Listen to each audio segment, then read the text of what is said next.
எனக்கும் லாட்ரிக்கும் எந்த விதமான தொடர்பும் கிடையாது. நான் ஒரு நாள் கூட லாட்ரி வித்தது. ஆனால் லாட்ரிங்கிறீங்களே, அந்த லாட்ரி கம்பெனியிடம் 900 கோடியை திமுக தான் வாங்கியது. 900 கோடி நீங்க சொல்றீங்களே, அதை என்கிட்ட கேட்கறதுக்கு உங்க மாமனார் கிட்ட கேளுங்க. என் மாமனார் கேட்கறதுக்கு உங்க அப்பாட்டையே கேட்கலாம், அவரு இங்க இல்ல அப்படின்றார். சோ இதெல்லாம் மாத்தி மாத்தி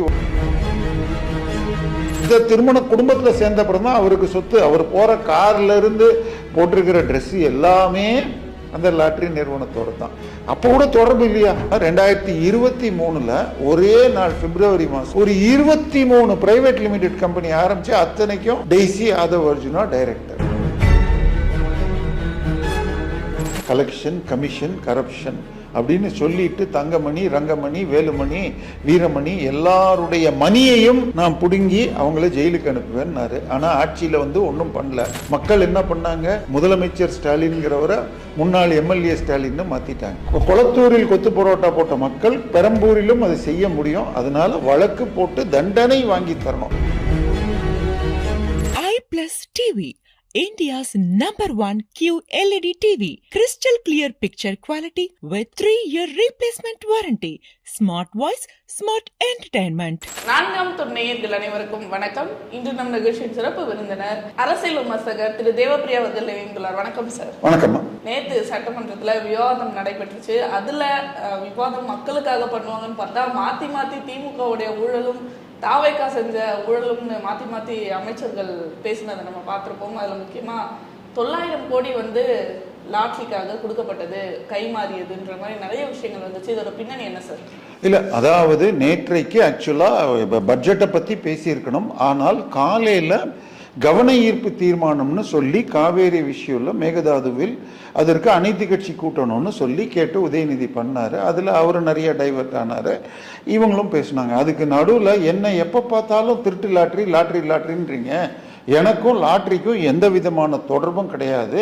நான் ஒரு நாள் கூட லாட்ரி வித்ததில்லை. அந்த தொழிலுக்கும் எனக்கும் சம்பந்தம் இல்லை. ஆனால் லாட்ரிங்கிறீங்களே, அந்த லாட்ரி கம்பெனியிடம் 900 கோடியை திமுக தான் வாங்கியது அப்படின்னு இவர் சொல்றாரு. உடனே உதயநிதி எழுந்துகிட்டு 900 கோடின்னு நீங்க சொல்றீங்களே, அதை என்கிட்ட கேட்கறதுக்கு உங்க மாமனார் கிட்ட கேளுங்க அப்படின்றாரு. உடனே இவர் எழுந்துகிட்டு என் மாமனார் கேட்கறதுக்கு உங்க அப்பாட்டையே கேட்கலாம், அவரு இங்க இல்லை அப்படின்றார். ஸோ இதெல்லாம் மாற்றி மாற்றி ஓட்டினாங்க. இப்போ எனக்கு பிரச்சனை இந்த 900 கோடின்னு நாங்கள் பாருங்க, எனக்கு தெரியலமா. அதாவது தனியாக கேஷ் கொடுக்கறது வேற விஷயம், ஸ்வீட் பாக்ஸாக கொடுத்தா. ஆனால் கணக்கில் கொடுத்தா அதுதான் வெளியில தெரியும். அதாவது இப்போ உதாரணமாக நம்ம இருக்கிறது கிண்டியில் இருக்கிறோம். உங்களுக்கு நாம் தமிழர் பிடிக்கும், ஒரு பேச்சுக்கு சொல்றேன், அவருக்கு கொடுக்கணும்னு கொடுக்குறீங்க. ஆனா இங்க இருக்கிற அது அவருக்கு நீங்க 5000 ரூபாய் கொடுத்தீங்கன்னு தெரிஞ்சா திமுக காரனோ அதிமுக காரனோ உங்களை மிரட்டி எனக்கு 10,000 கொடுன்னு மிரட்டுவாங்க. அதனால யாருக்கு கொடுக்குறன்னு தெரியாம இருக்கிறதுக்காக தேர்தல் பாண்ட்ஸ்ன்னு கொண்டு வந்தாங்க பிஜேபி ஆட்சி.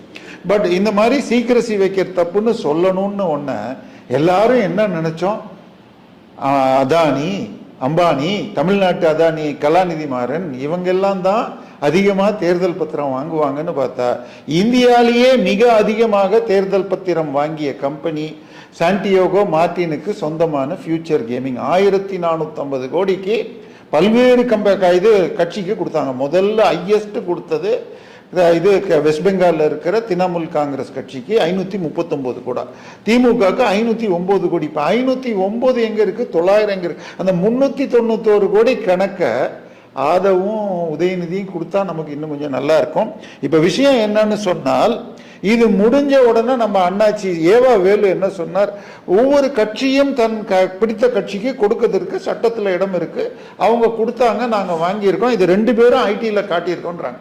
இப்ப நமக்கு தெரிஞ்ச ஐடியில காட்டினது 509 தான். இந்த 341 திமுக ஐடியில காட்டியிருக்கா, மார்டின் காட்டியிருக்கான்னு 2 பேரும் சொல்லணும். ஏன்னா சட்டமன்றத்தின் குறிப்பில் இது இருக்கு. அடுத்தது எனக்கும் அதுக்கும் சம்பந்தமே లేదు அப்படிங்கிறார் நம்ம ஆதவ் அர்ஜுனா ரெட்டி. இப்போ என்ன பிரச்சனைன்னா, இந்த லாட்ரி மார்டின்ங்கிறது லாட்ரி கிட்டத்தட்ட தமிழ்நாட்டில் 2002 தடை செய்யப்பட்டு இருக்கு. ஆனால் இவர் உங்களுக்கு கல்யாணம் பண்ணதெல்லாம் அதுக்கப்புறம் தான். இவர் அதற்கு முன்னால் ரொம்ப சாதாரண குடும்பத்தில் பிறந்து வாழ்ந்தவர். செந்தில்குமார்ன்ற பேரில் இருந்தவர். ஸ்போர்ட்ஸ்மேனுக்கு ஏல வச்சுக்கிட்டா மேலே வரும் அட்டண்டன்ஸ்லேருந்து ஏன்னு ஆதவ்னு வச்சு அதோட ஸ்போர்ட்ஸ்மேனுங்கிறதுக்கு அர்ஜுனான்னு சேர்த்துக்கிட்டார். அவர் இந்த திருமண குடும்பத்தில் சேர்ந்த அப்புறம் தான் அவருக்கு சொத்து. அவர் போகிற கார்ல இருந்து போட்டிருக்கிற ட்ரெஸ்ஸு எல்லாமே அந்த லாட்ரி நிறுவனத்தோடு தான். அப்போ கூட தொடர்பு இல்லையா? இந்த லாட்ரி நிறுவனம் இருக்கு பாருங்க, லாட்ரி சாண்டியோகோ மார்டின் கம்பெனி. இப்போ நீங்கள் ஒரு பொருள் வியாபாரம் பண்ணணும்னு வச்சுக்கோங்க. இப்போ அப்பளம் பண்ணோம், நீங்கள் அப்பளம் பண்ணுறதுக்கு எல்லாம் சேர்ந்து ஒரு 400 ரூபா ஆகுது. அது செய்யறதுக்கு உங்களுக்கு 2 நாள் வேலை செய்கிறீங்க. அது தவிர கரண்ட்டோ மிக்சி கிரைண்டர் எதையோ யூஸ் பண்ணியிருக்கீங்க. ஸோ எல்லாம் சேர்ந்து 800 ரூபா. ஸோ 1200 ரூபாய்க்கு விற்கணும்னு திட்டம் போடணும். இல்லை 1500 ரூபாய்க்கு போட்டு டிஸ்கவுண்ட்னு கொடுக்கலாம். நம்ம எல்லாருக்குமே எம்ஆர்பினாலே கொஞ்சம் உதவிக்கும். ஆனால் இவருக்கு லாட்ரிக்கு என்ன பண்ணாங்க, 5 கோடி ரூபா மொத்த ப்ரைஸ் வேல்யூ, மார்க்கெட்டிங் எக்ஸ்பென்ஸ் 1 கோடி ப்ளஸ் மற்ற ட்ராவலிங் அதெல்லாம் சேர்த்து 7 கோடிக்கு பிரிண்ட் அடிக்கலாம் அப்படின்னு கொடுத்து நடத்துங்க. ஒரு 8லேருந்து 10 வரைக்கும் அடிச்சுட்டு மீதி விற்காத டிக்கெட்டை கொடுக்கணும். ஏன்னா எல்லா டிக்கெட்டும் விற்கும்னு தெரியாது. ஒரு கடைக்கு 500 அனுப்புறீங்க, 300 போட்டு திருப்பி வரும், இன்னொரு இதில் 400 போட்டு திருப்பி வரும். அதனால 10 கோடிக்கு அடிக்கணும், அதில் ரிட்டர்ன் டிக்கெட் பண்ணணும்னு இருக்கு. ஆனால் இவங்க 100 கோடிக்கு அடிச்சுட்டு விற்பாங்க. இது மாதிரி 4000 கோடி ரூபாயை சிக்கிம் மாநில லாட்டரிக்கு ஏமாத்தியதாக வழக்கு இருக்கு. இதுல இன்னொரு வழக்கு என்னன்னு சொன்னா, இப்ப என்னமா சொல்றது, அந்த பக்கத்தில் இருக்கிற நங்கநல்லூர்ல ஒரு வீட்டில் 7.5 கோடி ரூபா கேஷா ரொக்கமா, நீங்க ஆப்பிள் ஃபோன் வச்சிருக்கீங்க 1.5 லட்சத்துக்கு, நான் வெறும் ரெட்மி ஃபோனை வச்சுக்கிறேன். ஸோ அது மாதிரி ஒரு 7.5 கோடியை பிடிச்சாங்க. அவரை கேட்டாங்க, ஐயா எங்க இருந்தியா இந்த 7.5 கோடி வந்துச்சு ரொக்கம் கேஷ்? உடனே அவர் சொன்னார், நான் லாட்ரி கம்பெனியில் வேலை செய்கிறேன், இங்கே தடை, தமிழ்நாட்டில் லாட்ரி விற்க முடியாது, அதனால கேரளாலையும் மகாராஷ்டிராலையும் வித்த கம்பெனி பணம் அப்படின்னாரு. சரி அப்படின்னு அவரை விசாரிச்சுட்டு இருக்காங்க. ஏன்னா பணம் வச்சுக்கலாம், வச்சிருந்தால் ஒழுங்கான கணக்கு இருக்கும். ஈவன் அவ்வளோ வச்சுக்கிறது சட்டப்படி தப்பு, இருந்தால் கணக்கு இருந்தால் ஓகே. ஆனால் அடுத்த நாளே லாட்ரி மார்ட்டின் ஒரு புது கதையை கொண்டு வர்றார். இது லாட்ரி பணம்லாம் இல்லைங்க, என் மனைவி லீமா ரோஸ் மார்ட்டின் பேரில் ஒரு பங்களா அண்ணா நகரில் இருந்துச்சு, அது 1ஆம் தேதியே நாங்கள் 13.5 கோடிக்கு அக்ரிமெண்ட் போட்டிருக்கிறோம், அதுக்கு வாங்கின அட்வான்ஸு அப்படின்றார். ஸோ அதில் அவருக்கு ஜாமீன் கேட்டு வாங்கிக்கிறாரு. ஆனால் ஜெயலலிதாவுக்கு செம காண்டு. ஏன்னா இவர் கருணாநிதியோடைய நெருக்கமான நண்பர். கருணாநிதி எழுதிய ஒரு வசனத்தை, கதை வசன படத்துக்கு இவரும் பணம் கொடுத்துருக்காரு. ஸோ இவருடைய வளர்ச்சி முழுக்க முழுக்க கருணாநிதியோட இதனால தான். அதனால இவரை விசாரிக்கிறதுக்கு அந்த இவர் கொடுத்த அந்த பத்திரம் சொன்னார் பாரு, என் பொண்டாட்டி பேர்ல இருந்த ப்ராப்பர்ட்டியை வித்த சேல் சேல் அக்ரிமெண்ட் அன்ரிஜிஸ்டர்ட், அதை எடுத்து போலீஸ்ட கொடுத்து ஃபோரன்சிக் ஆடிட்னு பண்ண சொன்னாங்க. அந்த லாட்ரி மார்ட்டின் என்ன சொன்னது, லீமா ரோஸ் மார்ட்டின் இன்னொரு நபருக்கு 1ஆம் தேதி அக்ரிமெண்ட் போட்டாங்கன்னா அதுல 1ஆம் தேதி இருக்கு. ஆனால் அந்த ஸ்டாம்ப் பேப்பரு 9ஆம் தேதி தான் மத்திய அரசின் ரிசர்வ் பேங்க்ல இருந்து தமிழ்நாடு கவர்மெண்ட் கருவூலத்துக்கு வந்திருக்கு. 9ஆம் தேதினா 9ஆம் நைட்டுக்கு மேல வந்து 10ஆம் தேதி தான் கணக்கிலேயே ஏற்றுவாங்க. அண்டு அந்த பத்திர இது வெண்டார், நீங்க ரோட்ல போனீங்கன்னா இங்கு பத்திரம் கிடைக்கும்னு போட்டிருப்பாங்க பாருங்க, அவங்க வித்தது 13ஆம் தேதி, இந்த பணம் பிடிச்சது 12ஆம் தேதி. ஸோ ஃபோர்ஜரி பண்ணு. இந்த வழக்கில் போட்டு லீமா ரோஸும் கைது செய்யப்பட்டார் அந்த நேரத்தில். அதுக்கப்புறம் ஜாமீன்ல வந்துட்டாங்க. ஆனால் இந்த வழக்கு பெண்டிங்லேயே வச்சு 2021 திமுக ஆட்சி வந்த பிறகு திமுக போலீஸ் போய் நம்ம பக்கத்தில் இருக்கிற ஆலந்தூர் கோர்ட்டில் நாங்கள் விசாரித்தோம், இதில் ஒன்றும் கண்டுபிடிக்க முடியல, க்ளோஸ் பண்ணலான்னு க்ளோஸ் பண்ணாங்க.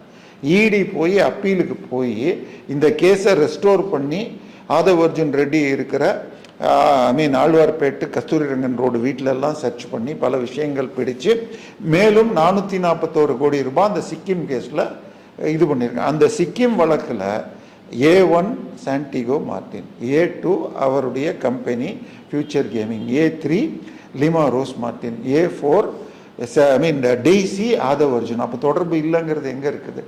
ஸோ தொடர்பு இல்லாமல், அது மட்டும் இல்லாமல் 2023 ஒரே நாள் பிப்ரவரி மாதம் ஒரு 23 பிரைவேட் லிமிடெட் கம்பெனி ஆரம்பிச்சு அத்தனைக்கும் டெய்சி ஆதவர்ஜுனா டைரக்டர். அதெல்லாம் எந்த பணத்தில் வந்துச்சு? இன்னும் சொல்ல போனால் அந்த 21க்கு முன்னாடி திமுகவுக்கு பணம் கொடுத்தப்ப அவரு மாமனாரோடு தான் இருந்தார். இன்னும் சொல்ல போனால் திமுகவுடைய ஸ்டாலின் வெற்றிக்கு இவர் வந்து பெண் நிறுவனத்தோடு இணைந்து பணியாற்றினார். அதுக்கப்புறம் பிரிஞ்சதுக்கு அப்புறம் தான் இவர் ஒரு தனியாக இன்னொரு நிறுவனத்தை ஆரம்பித்தார். ஸோ நேற்றைக்கு பல உண்மைகள் வந்திருக்கு. இது வழக்காக போனால் இன்னும் நல்லா இருக்கும். அது மாத்திரம் இல்லை, இன்னொன்றும் சொன்னார், நீங்க டாஸ்மாக் மது விலக்குத்துறைன்னு சொல்லி உங்க கட்சியின் பொருளாளர் ஒரு ஃபேக்டரி வச்சிருக்காரு, உங்க கட்சியுடைய ஒரு மூத்த எம்பி வச்சிருக்காருன்றாரு. உடனே அதுக்கு ஏவாவேலு சொல்றாரு, நீங்களும் எந்த தொழிலதிபர் வந்து புதிய ப்ராஜெக்ட் போட்டு ஆரம்பிக்கிறேன்னு பணம் கொடுத்தா லைசன்ஸ் கொடுப்பாங்களாம். இவருங்க 2003க்கு முன்னாடி மதுன்னு சொல்லணுமா, திராட்சை ரசம், ஓகே, திராட்சை ரசம் தயாரிக்கிறதுனா இன்னைக்கு பாண்டிச்சேரியில் போய் என்னென்ன பிராண்டு கேட்குறீங்களோ அதே மாதிரி இங்கேயும் கிடைக்கும். ஆனால் 2003 தான் முதல்ல தமிழ்நாட்டிலேயே ஒரு அரசியல்வாதி ஆரம்பிச்சாங்க, VK சசிகலா பேரில் மிடாஸ்னு.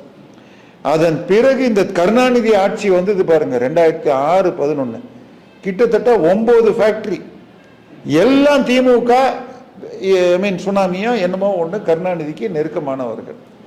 ஜெகத் ரட்சகன், எலைட் டிஸ்டிலரிஸ், அக்காடு, இது TR பாலு, கோல்டன் வாட்ஸு, அதுக்கப்புறம் வாசுதேவன் இன்னொருத்தர் கால்ஸு, அதன் பிறகு SN ஜெயமுருகன் சொல்லி SNJ.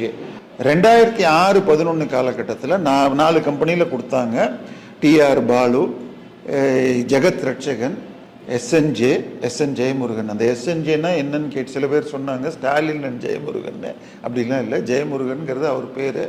அவர் 10 பைசாவுக்கு பிரயோஜனம் இல்லாத கருணாநிதி சினிமாவெல்லாம் வச்சு சினிமா எடுத்தார் 25 கோடி ரூபா பட்ஜெட்டில். அதுக்காக அவருக்கு சாராய லைசன்ஸு. அதுக்கப்புறம் கால்ஸ் வாசுதேவன் ஒன்று. இன்னும் சொல்ல போனால் 2024 பாராளுமன்ற தேர்தலில் மன்னார்குடியில் போட்டியிட்ட காளியம்மாள் என்ன சொன்னாங்க, திருமதி கனிமொழியும் TR பாலுவும் சேர்ந்து பேங்க்ல நஷ்டத்தில் நொடித்திருந்த திருவாரூர் அண்ட் சுகர்ஸ் உடைய 4 ஃபேக்டரியில இன்னும் சாராய ஆலையை விரிவுபடுத்துறாங்க. ஆனா இப்படி மாத்தி மாத்தி உண்மையை சொல்லிக்கிறாங்க. இது வந்து ஒரு பெரிய ஊழல் தானே சார், இதுவும் ஒரு கரப்ஷன் தானே. இல்ல அதுதான் இவரு சொன்னப்ப அதை சொன்னாரு. அதாவது இவங்களே இருந்துகிட்டு இப்படி பண்ணா கான்ஃபிளிக்ட் ஆஃப் இன்ட்ரெஸ்ட்னு சொல்லிட்டு. பட் இதுக்கு மேல என்ன சிக்கல்னு சொன்னால், இப்போ அதிமுக ஆட்சியில் ஊழல் கொட்டி கிடக்குது. அதுவும் இங்கிலீஷில் வேற நம்ம ஸ்டாலின் ஐயா சொன்னார், கலெக்ஷன், கமிஷன், கரப்ஷன் அப்படின்னு சொல்லிட்டு தங்கமணி, ரங்கமணி, வேலுமணி, வீரமணி எல்லாருடைய மணியையும் நான் பிடுங்கி அவங்கள ஜெயிலுக்கு அனுப்புவேன்னாரு. ஆனால் ஆட்சியில் வந்து ஒன்றும் பண்ணல. மக்கள் என்ன பண்ணாங்க, முதலமைச்சர் ஸ்டாலின்கிறவரை முன்னாள் MLA ஸ்டாலின்னு மாற்றிட்டாங்க. ஸோ விஜயும் இதே எலெக்ஷனுக்கு முன்னாடி பேசின மாதிரி இப்படி பேசாமல் வழக்கு போட்டு தண்டனை வாங்கி தரணும். இந்த பேச்சுக்கு வந்து வழக்குகள் ஏதாவது போடப்படுமா, இது நடவடிக்கை எடுக்கப்படும்? இல்ல, இதை பொறுத்த வரைக்கும் இந்த 900 கோடியில 509 கோடிங்கிறது ஏற்கனவே சட்டப்படியாக கொடுத்தது தான். ஆனால் அந்த வழக்கு இன்னும் பெண்டிங்ல தான் இருக்கு. எதற்காக கொடுத்த பணம் அது? சட்டப்படி நான் உங்களுக்கு எனக்கு வந்த தகவல் சொல்லணும்னு சொன்னால், 2019-2021 தேர்தலில் திமுக வெற்றி பெற நிதி கொடுத்தால் 21 ஆட்சியில் வந்தவுடன் லாட்டரியை மீண்டும் விற்பதற்கு அனுமதிப்பேன் என்று ஸ்டாலின் சொன்னதாகவும், அதை ஸ்டாலின் நிறைவேற்றாததால் ஒரு கிளப் மீட்டிங்ல இந்த ஆட்சி தோக்கடிக்கிறது தான் என் வேலைன்னு சொல்லிட்டு தான் தன் மகள் மீது அத்தனை கம்பெனி டைரக்டர் ஆக்கி இவரை கொண்டு போய் VCKல சேர்த்து அதன் பிறகு தாவேகா மாநாட்டுக்கும் பணம் கொடுத்து இதெல்லாம் செய்தது லாட்டரி மாட்டின்னு சொல்லுவாங்க. நம்மக்கிட்ட ஆதாரம் இல்லைமா. ஆனால் தெளிவாக நீங்கள் இது மாத்திரம் சொல்கிறீங்க. இன்னைக்கு நம்ம பேசிகிட்டு இருக்கிற அன்னைக்கு சைதாப்பேட்டை முன்னாள் MLA முன்னாள் அமைச்சர் மாசு வந்து சிட்கோ லேண்டு ஏமாத்தினார்னு சொல்லி வழக்கு போட்டிருக்காங்க. அவர் என்ன பண்ணார் தெரியுமா? அவரு பொண்டாட்டி பேர்ல வீடு 95ல் வாங்குறாரு. 2006-11 அது வந்து லீஸ் ஹோல்டு லேண்டு, உங்க பேருக்கு மாற்ற முடியாது. அதுவும் ஒர்க்கர்ஸ் குவார்ட்டர்ஸ் லேண்டு. அந்த கம்பெனியில் வேலை செய்கிறவங்களுக்கு முதலாளி கொடுக்குறது. இவர் என்ன பண்ணுறாரு, அந்த ஒரிஜினல் ஓனர் மகள் தன் ஒய்ஃப்னு சொல்லி ஃபோர்ஜரி டாக்குமெண்ட் மூலமாக அவர் மகளுக்கு கொடுத்ததாக ஃபோர்ஜரி பண்ணியிருக்காருன்னு 2016 இவர் மீது தோத்தவர் வந்து வழக்கு போட்டது பெண்டிங் இருக்கு. இவர் என்ன பண்ணாரு, கவர்னர்கிட்ட பர்மிஷன் வாங்கல, சபாநாயகர்கிட்ட பர்மிஷன் வாங்கல, பேனா இங்கில் வந்து ப்ளூ கலரில் இல்லைன்னா கேஸ் போட்டு தள்ளி வச்சார். இன்னைக்கு கேஸ் போட்டிருக்காங்க. ஸோ வரும் ஆகஸ்ட், இன்னைக்கு நேற்றுக்கு சட்டமன்றத்தில் ஆதவ் அர்ஜுனா சொன்னது, நாளைக்கு முதலமைச்சர் பேசும் பொழுது பல துறைகளில் இவர் பேசினப்ப வில்சன் சொல்றப்ப பல துறைகளில் பார்ட்டி ஃபண்ட் எவ்வளோ வாங்கியிருக்கீங்கன்னு சொல்லுவோன்னு சொல்லியிருக்கார். இதெல்லாம் வந்தால் வழக்கு போட்டு தண்டனை வாங்கி தரணும். இல்லாட்டி உங்க பாஷையில் சொல்றதா இருந்தால், திரு ஜோசப் விஜய் பாஷையில் சொல்றதாக இருந்தால், கொளத்தூரில் கொத்து பரோட்டா போட்ட மக்கள் பெரம்பூரிலும் அதை செய்ய முடியும். அதனால வழக்கு போட்டு தண்டனை வாங்கி தரணும். எதிர்கட்சியில் இருக்கிறப்போ ஊழல் ஊழல்னு சொல்லலாம், ஆளுங்கட்சினா தண்டனை வாங்கி தர வேண்டும். செய்யறாரா பார்ப்போம். கண்டிப்பாக சார், பல விஷயங்களும் பகிர்ந்துட்டீங்க. தொடர்ந்து பேசும் பல நிகழ்வுகளை பற்றி. நன்றி.